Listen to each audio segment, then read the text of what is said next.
let's step back. Let's have a bit of a macro view, and let me tell you why I'm sort of relating to the macro view. The testing service industry has been a high growth industry, and it's not something that you'll see as, this is not a usual phenomenon in the IT service industry. The IT service industry grows by 2% every year or so, depending on by year, 1 year, 4 years. But testing service spending has been expanding by 10, 11, 12% each year the past few years. Now that's sort of slowing down, and we think testing is going to increase by 7%. Not that number is that important, but I think what's interesting is we're seeing a shift. So what we think is going to happen, again, it's not hard science, it's what we think is going to happen, is the budget on traditional functional testing are going to flatten 4%.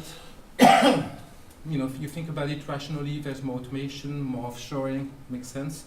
It's good news because, you know, the budget cannot inflate all the time. And where the growth area, where the spending is from the client perspective is around digital and the specialized offerings.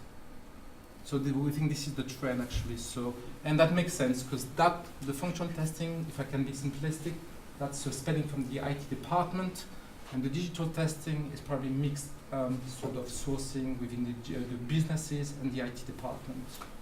And that's the test support is more again from the IT department perspective. So the good news is I think we're going to see finally that level of automation and offshoring driving now the budget and spending in traditional testing activities to a more sustainable level from a testing perspective. And I was so much carried out by my presentation, I missed that slide, so you still have to read it. That's your punishment. So a very high level sort of segmenting of who the clients are in software testing services.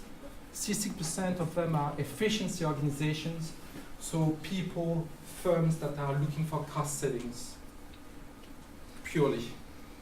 I want to lower my budget in testing. And yes, of course, testing is a requirement, it's useful, but I want to lower my spending.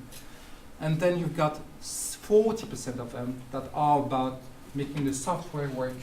So this is what we call transformation-focused clients, clearly rolling out an application or developing an application. And this is the last 25% or so, 25% of it is about digital. So different type of clients and probably but much more, I suppose, strategic initiative.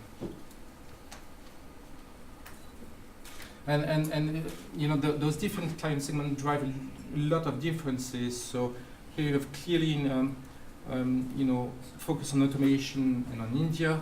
On that space, you probably want more mix onshore, offshore delivery. Automation is a work in progress and so forth. So different delivery models as well. And that, yes, last slide on this big data, aggregate numbers.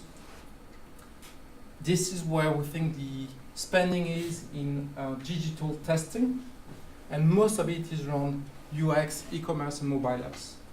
I'd say 50%, say 60%. Okay, fair enough. Yes, most of it has been around those websites and those mobile apps and now user experience. What's interesting is if I were to compare that number, that breakdown, with actually the spending, what the spending is into digital system integration, so including testing, half of it would be big data analytics. So I've got a complete misalignment between what is being tested and where the spending is in digital is. And half of it would be, that part would be 50% or more.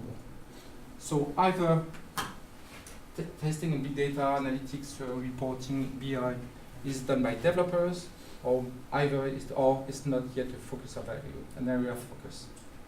And we think, from what we can see in the new offerings, we think that that part is going to grow. So more focus on data and big data analytics and so forth. And yes, in IoT, we couldn't identify very much activity in IoT testing in the past. Fair enough, it's a new activity.